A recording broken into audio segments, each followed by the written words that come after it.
All things a million. All things a million. All things a million. Tune in, tap in, ride with me on this journey of all things. Check it. I'm returning to the booth like I got something. Hey y'all, welcome in or welcome back to the All Things a Million podcast. I'm your host, A Million Minds, and this is All Things 2025 Part 4. What it do? We are back for another episode, and after this one, we have one more episode of the 25 lesson series, and we are done and back to regularly scheduled programming.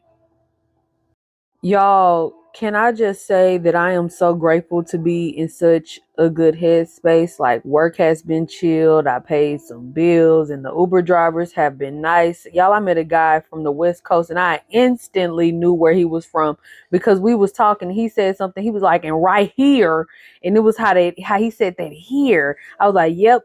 Callie is definitely in the building, definitely in the car, and we have the same freaking birthday. Sag season has passed, but it's still Sag supremacy around here. Sag just stand up, and shout out to him. But yes, y'all, this work week was good. It was chill. Peak season is over with. I'm back to the 3 off days. And with peak season being over with and having my 3 days back, Tuesdays are my Fridays. So, Wednesday I went to therapy and it was a great session. I got to play with some little fidgets and, have a couple of Jolly Ranchers and, just yap and, of course get feedback or whatever, just, regular therapy. And my homework question was, who are you when you are not needed outside of, I'm not a mom, but the general question is, outside of being a mom, a sister, a daughter, or an associate, or whatever the case may be, outside of what you do, or outside of doing, who are you? Outside of being at service or in service, who are you? Who are you when people aren't asking you for advice, when people don't need you? Who are you? Then I went to the Houston farmers market, and they was damn near about to close by the time that me and my homegirl and her 3 bundles of joy got there. I did end up getting some Palo Santo sticks and some sage and like some bentonite clay powder, and it was great. And then yesterday was pretty eventful as well. I hit up some Asian markets and found some enoki mushrooms and some veggie bail buns and some Korean ginseng and some veggie ramen. And it was lovely to see the owners, making kimchi and watching K-dramas. Like, I love to see people immersed in their own cultures.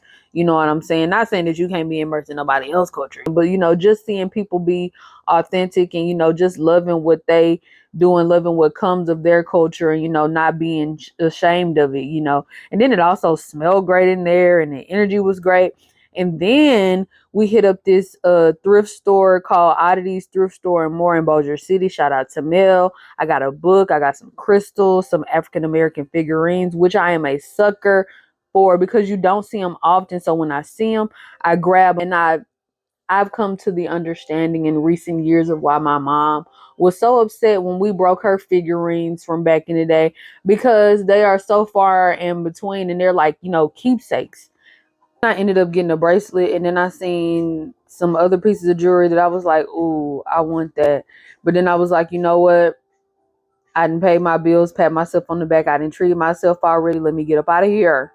Let me get up out of here. Oh, y'all, and then I also got this Hamsa mug with a keychain attached to it, and it is so freaking cute. And y'all know when it comes to, thrift stores and secondhand stores and stuff like that, you have to. It is a must that you cleanse them, sage them down, sage them, a regular sage or Palo Santo or whatever you want to do, Florida water, whatever. And I'm sure Miss Margaret was a nice lady, but I don't want her energy in my house, okay? And then I went to the local Mexican meat markets, and they have the best fruit. Let me tell y'all, I got 2 big juicy mangoes and some seedy grapes, which y'all know they don't really sell no more. And I can't wait to eat them. And then I ended my night at DJ Ready Rock's residency at St. Laurent Pizza over there on Line Avenue. And when I tell you, a time was had, the food was great. And I had a slice of the Mr. White pizza, which has goat cheese, white sauce, caramelized onions, Parmigiano Reggiano, garlic, and honey. And I've never had honey on pizza before. And it wasn't hot honey, it was regular honey. When I tell you, it was good. I had a cannoli flight, and it was just an overall great time. And when I tell y'all, DJ Ready Rock did a phenomenal job, and I expected nothing less. When I tell you, his ear is impeccable. Like, he's so nice and he has great energy, and he's hands down one of the best DJs in the state. And did I mention he has vinyls? Like, he be mixing and scratching. Like, it don't get no more hip hop than that. But yes, he is at St. Laurent Pizza every other Thursday from 5:30 to 8:30 p.m. So come out, enjoy some good eats, some good music, and just have a good old time. Bring your friends, come out and enjoy.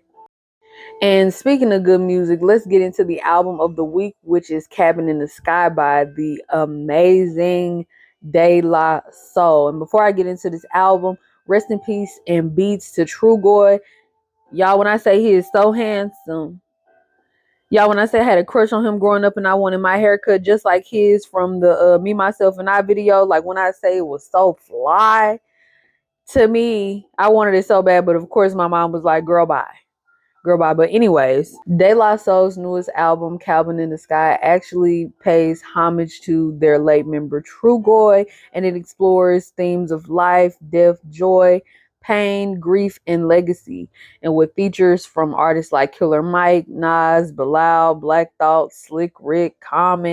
This album screams timeless art, which is what we all should strive for as creatives. And some of my favorite tracks are Sunny Storms, Day in the Sun, Yours, and Palm of His Hands. And y'all be sure to check out Cabin in the Sky after you listen to this podcast, and you will not be disappointed. Now let's get into these lessons and stay with me, y'all. Stay with me. Lesson number one is to not be so rigid in my beliefs, to accept that as I grow and as I live, some of my beliefs and thoughts will change. And not only is that inevitable, it's okay. And like in my mind, if my mind is not evolving, that means I'm not taking heed to the life's lessons. And, life is the biggest teacher. And I don't mind talking to people with different points of views and beliefs because I love learning and searching for the truth.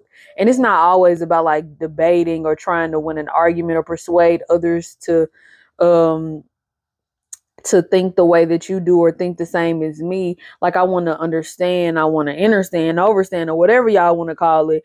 And I can't get the full scope of things if I'm just, in a bubble of my own ideals. And this dog gonna always learn a new trick, old and gray or young and spring chicken. And I want to know what's really going on and how does this really feel and what are the ins and outs when it comes to this particular subject. And I know it's not always black, white, or gray. Like, there are many colors and layers and textures when it comes to someone's truth or why they are who they are. And let me just say, this doesn't mean that I don't stand on anything. It means that I know how to step down when the stool no longer serves me. And I never want to be in a place where I'm giving dogmatic or bigot energy. Like, if I thought it was one way and it really ain't that way, then oh cool, we're gonna adapt. We're gonna adapt and we're gonna evolve. Lesson number 2. Grounding and self-regulation is essential for my well-being. And the goal is to make centered decisions and respond from regulated emotions rather than reacting from hurt feelings and old wounds. And a meal without grounding and self-regulation looks like spiraling over little things like tone changes, imagined disappointment, or feelings of guilt or shame. And now I'm either public enemy number one or somebody else is the villain, and it's extreme, whether it's internal or external, whether you internalize it or projecting it onto others. And it looks like trying to extinguish flames that don't even exist. It looks like overextending myself. It looks like blocking people for nothing. And it's not pretty, but we being honest here. And therapy and time and checking in with myself have really helped me tremendously. Like, I just talked myself out of a spiral the other day, and I had to ask myself, is this thought attached? Is this thought or feeling attached to something real or present, like words that have actually been said or things that have actually been done? Or is this triggering an old wound or pattern? Am I assuming? you know, and it was indeed a trigger. So I sat down, I took some deep breaths, and I told myself that this pattern of people pleasing and self sabotaging has never served me, and we are not doing it today. And my imaginary problem went away, and I went with my first mind, and I was good. I was good. And let me just add this again, I don't speak on things that I haven't done or, I haven't experienced it being done to me. So when I say, when assumptions go unchecked and your brain attaches a full story or scenario to it, just makes up a whole whatever, please check in with yourself before you go around lying to folks. Because sometimes the book can be sci-fi, fiction, or maybe even a psychological thriller, and we can't pitch it like it's a nonfiction. This story don't even, matter of fact, the story don't even need to be published. You need to journal about it. At least first, at least. But I digress. Lesson number 3. Clarity is not to be rushed. I don't have to know everything right now. And clarity, like God, universe, spirit, moves in divine timing. May not come when you want them, but it'll be there right on time. Okay. And life is long, and I have no reason to rush. And urgency can stem from a lack of safety growing up, things happening around you, that's beyond your control and may have been detrimental to you or others around you. And a lot of times when you do have an upbringing like that, it can result into you being, hyper aware or always feeling like you have to be 2 steps ahead. And, that trait or that type of behavior, it usually gets rewarded, and you'll hear oh, you're mature for your age, and, you adapt and you read the room and you memorize footsteps. But it can also be exhausting, because when it's not intuition, it's overthinking, and you're in survival mode. And I had to learn that not knowing doesn't mean danger. And it doesn't mean that I'm behind or that I'm failing. Like, I'm in preparation. Remember that waiting room I told y'all about? I'm in preparation. And what I need to know, I'll know it when I need to know it. And of course, this is, case by case. Like, clarity on the itinerary of a trip or the amount of a bill requires urgency for me. But I can wait on clarity of, who I'm gonna marry, or who gonna stick around, or what opportunity will come. Like, that all will unfold how it needs to. And don't get me wrong, I'll get a good reading, but I don't need to be read every day or every week or try to tap in, every day. Like, just let the journey unfold how it needs to and how it's going to. Lesson number 4. Release your expectations of others and let them be who they are. And that doesn't mean that you let them treat you any old way. It means that you are separating your hopes from their reality. A lot of times we'll say, like, oh, they'll change, or they'll get better, or they'll get it right, or they'll do this, or they'll do that. Is there evidence of this, or are you just trying to make this person be who you want them to be for you? You ever try to make somebody be the one? It's giving real delusional, like, baby, throw in the towel, because both of y'all are exhausted. Like, if I pick up a banana, right, I can't expect the banana to taste like or feel like anything other than a banana. I can't expect this banana to taste like an apple or a grape. Now, the banana may try to make it, try to turn purple or whatever the case may be, but it's still a banana. So let the banana be the banana, and you go get you a grape or an apple.